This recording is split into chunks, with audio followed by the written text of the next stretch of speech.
오늘 말씀드릴 내용은요, 불교를 한번 종합을 해보는 겁니다. 불교를 종합한다. 부처님의 가르침을 종합한다는 게 뭐냐. 우리가 가장 처음으로 돌아갑니다. 처음으로 돌아가서 어떤 생각을 해보냐 하면은, 우리가 부처님 가르침을 왜 배웁니까? 첫 마음으로 돌아가는 겁니다. 불교 철학이 찬란하다. 그래서 불교 철학 배우려고 우리 불교 공부하러 여기 온 건 아닙니다. 그죠? 그러면은 또 부처님 당시로 돌아가 보면은 부처님은 왜 불교의 가르침을, 부처님의 말씀을 설하셨습니까? 자기 자신이 괴로워가지고 집 나갔잖아요. 그죠? 아들 낳고서는 더 이상 기다리다가 나 큰일 났다 하고선 담 넘어가지고 도망갔잖아요. 이렇게 해서 해결을 했단 말이죠. 그래서 두카, 괴로움을 해결을 했다. 그래서 해탈을 했다. 열반의 삶을 얻었다. 그래서 괴로움이 풀렸다. 그래서 내가 부처가 됐다. 이렇게 선언을 했단 말이죠. 그리고 사람들이 인정을 하고 따랐어요. 그래서 제자들이 55명, 60명이 되니까 이제 불교 선언을 했잖아요. 길 떠나서 포교를 해라. 그러면은 불교가 필요한 이유는 그 포교 선언에 있습니다. 많은 사람의 이익을 위하여, 많은 사람의 안락을 위하여. 이 두 가지입니다. 내가 괴로움을 해결하고 보니까 그것이 바로 해탈인데, 열반인데, 그 열반은 정말로 괴로움 없는 이익이더라. 괴로움 없는 안락이더라. 그리고 이 해탈한 내용을 말로서 설명을 해야 되니까, 말로서 설명을 하려고 보니까 거기에 도입한 논리가 우리 같은 생각의 틀이 아니고 연기란 말이에요. 모든 것은 전부 조건 속에서 결합되어 있는 거구나. 에? 조건이라는 것은 항상 변화하기 때문에 그것을 실체로 바라보면 반드시 탈이 생긴다. 그죠? 내 감정도 그렇고, 내 앞에 나는 저것도 그렇고, 우리가 바라보는 세상도 그렇고, 내가 그 속을 살고 있는 세상도 그렇고, 우리가 절대자다. 이렇게 상정하고 있는 그것도 그렇고, 모든 것은 연기더라. 이렇게 해서 부처님의 깨달음 내용을 말로 표현하면 연기입니다. 그래서, 삼계의 존재는, 삼계라는 것은 이러이러한 조건으로 이루어져 있고, 우리는 삼계 중에서 이러이러하게 갇혀 있고, 이러이러하게 갇혀 있다가 보니까 이런 생각을 하게 되고, 이런 생각을 못 벗어나니까는 반드시 걸리게 되고, 걸리니까는 괴로움이 생기더라. 그랬는데 이 삼계에서 후리하게 되니까, 삼계에서 자유롭게 되니까 바로 괴로운 일이 생길 일이 없더라. 그것을 한마디로 표현하면 열반이고, 그것을 우리 현실의 삶으로 표현을 하면은 이익과 안락이라는 말씀으로 표현을 하신 겁니다. 그래서 그러면은 이 이익과 안락을 어떻게 줄 것이냐. 그래서 제자들한테 내린 것이 처음도 훌륭하고 중간도 훌륭하고 끝도 훌륭한 법을 설하고 보이라 그랬거든요. 그러면은 우리 같은 보통 중생한테는 처음이에요, 처음. 우리 삶에서 내가 부닥치는, 내가 잘한다고 해서 만들어내는 괴로움이 없어져야 돼요. 그죠? 그게 이익입니다. 안락이고. 이러다가 조금 더 깊어지고, 내가 이만큼 넓어지면 이만큼 많이 보이잖아요. 그죠? 이렇게 되면은 그게 중간이고, 그러다가 마침내 부처님 상태에 도달을 하면은 그게 끝입니다. 아라한에 도달했다. 궁극은 삼계에서 풀이되는 거다 이거죠. 그러면은 우리가 불교를 배우는 목적도 바로 그겁니다. 지금 이 자리에서 내한테 걸리고 있는 것을 내가 풀어야 되겠다. 지금 이 자리에서 내가 한계 속에 꽉 막혀 있는 것을 벗어나야 되겠다. 그래서 불교를 배우는 겁니다. 그래서 삼계에서 풀이된 분이 부처님이고, 부처님은 그래서 청정한 삶, 다시는 태어나지 않는다는, 한계 속에 다시는 갇히지 않는다는 말이거든요. 한계 속에 갇히지 않는 영원한 삶, 자유로운 삶. 그래서 그걸 청정한 삶이라 그래요. 다시는 태어나지 않는다. 그러니까 태어남이 부서졌다, 청정한 삶이 이루어졌다. 그게 열반이거든요. 그래서 그 청정한 삶이 바로 우리가 기도하고 목표로 삼고 있는 부처님입니다. 물질로 따지면은 이렇게 생긴 물질은 이제 지구 인력의 한계를 못 벗어나요. 그죠? 그리고 요 모양을 못 벗어납니다. 요 모양으로서 살아가야 됩니다. 그런데 요것이 요 얽힘을 벗어나가지고 분자가 되면은 분자 상태는 이거보다 훨씬 더 변신 가능성이 많아요. 그죠? 그렇지만은 분자는 또 어디에 갇혀 있어요. 그죠? 분자 상태에서 분자력을 깨버리면은 원자 상태로 가잖아요. 원자 상태로 가면은 이제는 훨씬 더 자유롭죠. 만약에 그 원자를 이루고 있는 소립자 단계로 가면은 어떻게 됩니까? 극히 미세한 파장으로 가면은 지구 인력은 아무것도 아니고 전 우주가 내 무대가 되는 거예요. 이런 식으로 우리가 점점 더 이렇게 이제 고가 없어지는 궁극이 이겁니다. 그것이 전체가 우리 불교입니다. 그런데 그러한 끝으로 가야 되는데 우리는 처음의 상태다. 그럼 처음은 뭐냐? 우리는 3계 중에서도 욕심 세계의 중생이다 이거죠. 그러면은 전체 지도는 받고 가야 될 거는 받고, 그럼 당장 지금은 이 욕심 세계의 이 현실에서부터 조금 더 자유로워야 됩니다. 그런데 자유로우려니까는 누군가의 도움이 필요해요. 우리는 욕심 세계라는 것은 항상 대립 관계 속에 있는 거니까. 색계에서는 이게 없어지지만은 대립 관계에서 남이 있단 말이에요. 이러다가 보니까 우리는 누구한테 부탁을 하느냐. 그래서 부처님한테 부탁을 하는 겁니다. 그걸 기도라 그래요. 그러면은 우리 식으로 따지면은 그게 절대자한테 하는 기도하고 뭐가 다르냐? 다르죠. 절대자한테는 그 당신 뜻대로 하옵소서 하고 나를 포기하고 비는 거고, 그게 기도예요. 기복이고. 그러니까 유일신한테 하는 게 모든 게 다 기복입니다. 당신 뜻대로 하세요. 예? 당신이 나를 통해 가지고 당신의 뜻을 펴고 싶으면은 나를 소견이나 봉사로 만들어 가지고라도 뭐 나는 감사하는 수밖에 없는 게 유일한 그겁니다. 그런데 우리는 그게 아니고 부처님까지 가자잖아요. 가는데 먼저 가신 분이, 우리보다 후리하신 분이, 자유로우신 분이, 걸림없는 분이 나를 도와주세요. 이 말이잖아요. 이렇게 해서 우리는 한 단계 한 단계 올라갑니다. 그것이 우리 기도입니다. 그러니까 우리는 기복을 하는 건 맞습니다. 그런데 부처님이 근본적으로 세상의 원리, 있는 그대로의 모습은 연기라 그랬잖아요. 모든 건 조건이 서로 합법적으로 맞아야 된다 그랬잖아요. 연기이기 때문에 우리의 기복은 복을 구하는 것도 맞지만은 연기적인 입장에서 보면은 복을 짓는 겁니다. 그래서 우리 기도는 기복이면서 작복입니다. 연기는 모든 게 쌍으로 나타난다 그랬잖아요. 요 측면에서 보면은 요거지만은 요 측면에서 보면은 이겁니다. 왜? 짓지 않으면 올 게 없으니까, 연기에서. 그러면은 우리는 뭔가의 소원을 이룬다. 지금 당장에 걸림이 있다 이거죠. 이 걸림을 풀어야 되겠다. 그럼 그게 내 소원이 되는 겁니다. 그죠? 이 소원을 이룬다. 처음이니까 처음, 중간, 끝에서 처음부터 우리는 올라가는 겁니다. 우리 번지수를 알고. 그래서 부처님한테 기도를 하는 겁니다.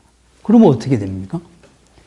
거기서는 부처님 차원에서 아까식으로 말하면은 소립자 차원에서 이쪽으로 쫙 와요. 에? 너는 원래 여기 갇힌 놈이 아니고, 에? 너의 본질은 나하고 똑같은데 네 스스로 외길을 막고 있다. 이렇게 해서 부처님의 이 가피력이죠. 사랑이죠. 지혜죠. 이게 쏟아져 와요. 여기에 내 채널이 어느 순간에 딱 맞춰지는 순간에 확 해법이 풀리는 거예요. 나와 부처님이 하나가 되는 겁니다. 우리가 뭐 전통적으로 듣던 말이 기도를 하다가 연부를 하다가 관세음보살을 연부를 하다가 관세음보살을 친견을 했다. 이러면 업장이 소멸한다 그러잖아요. 그 업장 소멸이 바로 그겁니다. 홍련암에 낙산사에 홍련암 있죠, 그죠? 거기 의상대가 있단 말이죠. 의상이 공부를 해가지고 와서 동해바다를 바라보면서 내가 관세음보살을 뵙고 싶다. 이렇게 해서 한 주일 동안 서가지고 관세음보살을 기도를 했는데 못 봤어요. 에이씨, 뭐 공부한 것도 다 꽝이고 금생에 인연 없네. 하고서는 투신자살하려고 뛰어내렸잖아요. 그때 동해용왕이 다시 밭에 올랐다 그러죠. 그래서 이거 뭐 조금 더 해보라는 소리네. 이렇게 해서 의상이 다시 하룻밤 하루낮을 관세음보살을 기도를 하고 눈을 뜨는 순간에 동해바다보다도 더 큰 관세음보살을 봤다 그랬습니다. 그 다음에 거기가 유명한 기도터가 됐잖아요. 절을 짓고. 그 업장소멸이 된 거예요. 왜? 내가 무한히 큰 관세음보살을 볼 만큼의 내 마음의 채널이 열렸기 때문에, 이 체험을 했기 때문에 이 체험의 힘에 의해 가지고 그 전까지 나를 막고 있던 이 생각들은 하나씩 힘을 발휘 못하는 겁니다. 그죠? 진짜 훌륭한 걸 봤는데, 진짜 좋은 걸 봤는데 지금까지 맛있는 게 맛있겠습니까? 마음이 안 가는 거죠. 그게 업장소멸입니다.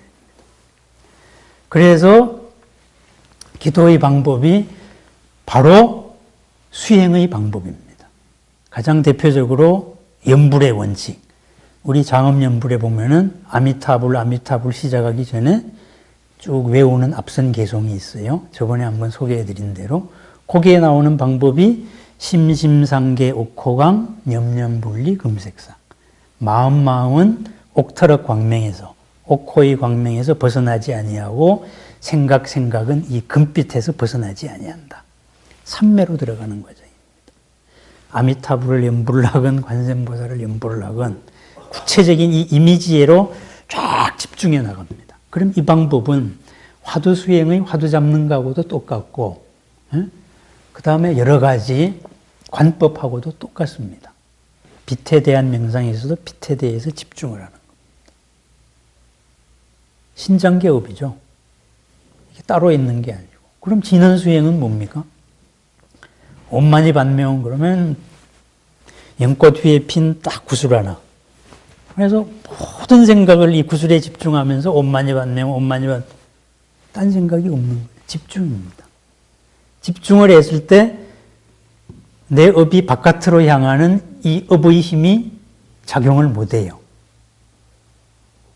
그러다가 보면은 나는 지금까지 업에 의해서 생각해져 왔는데 업을 통제할 수 있는 방법이 나와요. 그때 관세음보살을 보는 겁니다. 삼매를 얻는 겁니다. 채널이 열린 거죠. 그러면 이 힘에 의해 가지고 지금까지 밖으로 끌려나가던 힘이 통제가 됩니다. 업에 의해서 생각을 당하고 살다가 마침내 업을 다스리기 시작을 합니다. 내가 내 주인이 되는 거죠. 그게 업장소멸입니다. 그러면은 남들같이 조건반사적으로 행동을 안 하니까 조건만 주면은 여기 갇히게 돼 있어. 거기에서 벗어납니다. 그러니까 딴 사람이 나를 예측을 할 수가 없는 거죠. 하나의 이것을 봤을 때도 이건 연기적인 것으로 거기에 무수한 코드의 조합이 보입니다. 그러니까 풀어낼 수 있는 방법은 얼마든지 많다 이거지.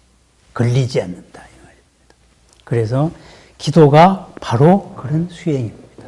그러면은 현실적으로 우리가 살면서 현실에서 제일 중요한 게 뭡니까? 뭔가를 소원을 이루는 거잖아요. 소원을. 그죠? 불편한 게 없어지는 거잖아요. 궁극의 불편함이 없어지면 성불입니다. 아라한입니다. 그렇지만은 그건 끝이고 처음과 중간과 끝이고 처음에서 나가야 됩니다. 그럼 처음에서 나가려니까는 어떻게 돼? 궁극은 몰라도 일단 나 자신에 대해서 좀 알아야 되겠다. 중생으로서의 나 자신에 대해서 좀 알아야 되겠다. 이렇게 해서 우리가 배웠던 가르침이 바로 유식입니다. 우리의 오온의 구조가 뭐냐? 색수상행식인데 이 식을 유식에서 육식, 칠식, 팔식. 그러면은 팔식의 안에 모든 업이 다 들어가 있다. 지난 내 모든 경험, 지난 내 모든 학습, 지난 내 모든 의도가 거기 들어가 있다. 그것이 없는 듯이 숨어가지고 어떤 경향을 가지고 있다가 밖에 연을 만나면은 항상 튀어나올 준비하고 있다가 밖에 연이 나오면 톡 튀어나온다. 그게 내가 문득 떠오르는 생각입니다. 그런데 이 팔식이라는 자체는 선이다 악이다의 차원이 아니잖아요. 업이라는 것은 선악의 차원이 아닙니다. 그냥 성질입니다. 그것이 딴 사람한테 악을 끼쳤을 때, 해악을 끼쳤을 때, 딴 사람의 가능성을 제약했을 때 악이다 이렇게 붙는 거죠. 그러면 업이라는 자체는 가치 중립적인 거고 우리의 가장 밑바탕에는 그러한 업이 있고 그 업의 근본, 바탕에는 정말 삼계가 가둘 수 없는 우리의 무한 가능성이 있다. 이게 유식이란 말이에요. 그러면은 내가 내 마음의 이 업에 의해 가지고 순간순간에 조건반사 상태만 벗어남을 정도의 내공만 갖춘다면은 삼매 비슷한 체험이라도 한다면은 이제부터는 이 업을 내가 원하는 방향대로 쓸 수가 있는 겁니다. 골라가지고. 그럼 원하는 방향이 뭐예요? 우리가 원하는 것은 궁극의 괴로움이 없는 상태거든요. 궁극의 괴로움이 없는 상태, 부처가 되는 거거든요. 아라한이 되는 거거든요. 아라한의 현재적인 삶은 현재 이롭고 안락한 거거든요. 그렇다면 이 이롭고 안락하다는 이 목표 하나에 내가 딱 집중이 돼 있으면은 이 목표에 의해 가지고 업은 선택되어지는 겁니다. 내가 나를 끌고 가는 게 되는 거죠. 그게 회향입니다. 이 모든 것은 이 목표 방향으로 내가 회향을 한다. 그래서 보현행원품에 보면은 념념상속, 생각이 이어지고 무유간단, 생각 사이에 그침도 없고 끊어짐도 없고 무류필염, 그리고 신의 업의 무류필염이다. 몸과 말과 뜻의 업에도 피곤하거나 싫어함이 없다. 그겁니다. 뭐냐? 이 근본적인 내가 이롭고 안락하게 살아야 되겠다. 그러기 위해서 나의 구조는 이러니까 내 생각의 중심을 내가 잡아야 되겠다. 그리고 모든 건 연기니까, 인연조합이니까는 실체로 안 보고 인연 코드로서 내가 대응을 해야 되겠다. 이런 식의 생각을 딱 잡고 이것이 모든 내 업을 끌고 간다면은 요즘식으로 말하면은 생각의 중심이고 집중입니다. 이렇게 간다면은 그것은 다 이루어지는 겁니다. 왜? 업 자체에 결정된 게 없어요. 업은 끌고 가는데 맞추기 나름입니다. 그런데 만약에 이 방향이 없다 그러면은 업이 튀어나오는 대로 열심히 살면서도 근본 목표가 없으니까, 회양할 데가 없으니까 이게 이루어지면은 해하다가 그 다음에 저거 하고 이렇게 끝없이 헤매는 삶을 살게 된다 이거죠. 그거는 항상 갇힌 삶이 됩니다. 두카의 상태입니다. 그래서 기도의 원칙에서 그게 나옵니다. 내 속에 부처님이 속성, 아직 나는 중생인데 내 중생의 제8식에 있는 아라야식의 바탕은 부처님의 속성이다. 그건 뭐냐? 부처님하고 똑같은 성질이거든요. 내 업을 하나의 궁극으로 쓸 수 있다면은 이 8식에 있는 무한 가능성이 있다. 뭐든지 할 수 있다. 그렇게 되는 거예요. 그러면은 내가 스스로 만약에 부정적인 생각을 하면 난 안 돼. 뭐. 그럼 난 안 된다는 이 업이 계속 팔식에 쌓이잖아요. 쟤는 안 돼. 그게 쌓이잖아요. 그럼 본래 이 팔식이 드러날 수가 없잖아요. 그죠? 그러면 이 부정적인 안 된다는 게 나를 끌고 갑니다. 그럼 안 되는 결과가 나오는 거죠. 나는 고를 벗어날 수 없어. 그럼 못 벗어나는 겁니다. 근데 나는 이렇게 하면 다 허상이니까, 다 인연의 그림자니까, 저 인연의 그림자는 반드시 바뀐다. 인과 연이니까 코드 하나만 이렇게 바꾸면 이 방향성을 가지고 나를 이렇게 쫙 끌고 가, 한 방향으로 끌고 가는 겁니다. 그게 기도입니다. 수행입니다. 그러기 위해서 우리가 지금까지 유식을 공부했던 겁니다. 그럼 대상이라는 것은 뭐냐? 공이다 이거죠. 우리 반야심경에 색즉시공 공즉시색이라고 그랬거든요. 형상으로 있는 모든 것은 형상이 없는 것으로 바뀔 수 있다는 거예요. 인연 코드가 풀리니까. 그럼 인연 코드가 풀려가지고 이 공은 거기에다가 조건을 가해주면은 공중에 없는 것 같은 질소에다가 조건을 가해주면 비료가 되는 겁니다. 유형으로. 이거죠? 모든 건 조건 속에 갇혀 있는 거다. 그러다 조건은 우리가 열쇠 꼽기 나름이다. 밖을 바라볼 때도 우리는 공으로서, 공이라는 논리로 생각합니다. 말을 바꾸면 연기입니다. 그래서 공즉시색, 공즉시색하고 살 거냐, 아니면 색즉시공하고 살 거냐. 그럼 정답이 없어요. 자기 선택의 나라입니다. 그러면은 유식적으로 봤을 때 내 속에 있는 무한 가능성을 가지고 밖에 보이는 여기에서 내가 무엇이든지 간에 공즉시색 해낼 수가 있습니다. 색으로 있는 것을 딴 색으로 바꿀 수도 있고, 이 색으로 있는 것을 공으로 풀어줄 수도 있고, 안 보이는 것도 내가 뭔가 이룰 수 있습니다. 그걸 요즘 말로 하면은 뭡니까? 목표 달성하는 거죠. 간절하게 어떤 목표를 내가 세운다. 그 생각에 염념상속하면은, 무유간단하면은 모든 업은 그쪽으로 회양이 되는 겁니다. 회양으로 되고 모든 코드들은 다 그쪽으로 풀릴 길이 생기는 겁니다. 왜? 우리가 부처니까 현재는 중생이지만 부처님의 속성이 있다. 공이라는 게 제가 공간 개념이 있다 그랬잖아요. 공에서는 또 불생불멸이라 그랬거든요. 없는 데서 생기는 것도 아니고 생긴 게 없어지는 것도 아닙니다. 우리가 부처가 되는 건 본래 있는 겁니다. 본래 가지고 있는 것을 쓰는 겁니다. 다만 우리 스스로 업이 못 쓰게 만들어 왔을 뿐이다. 내가 내 스스로의 한계를 지어왔다. 이것이 색즉시공 공즉시색이 우리한테 말하고 있는 가르침입니다.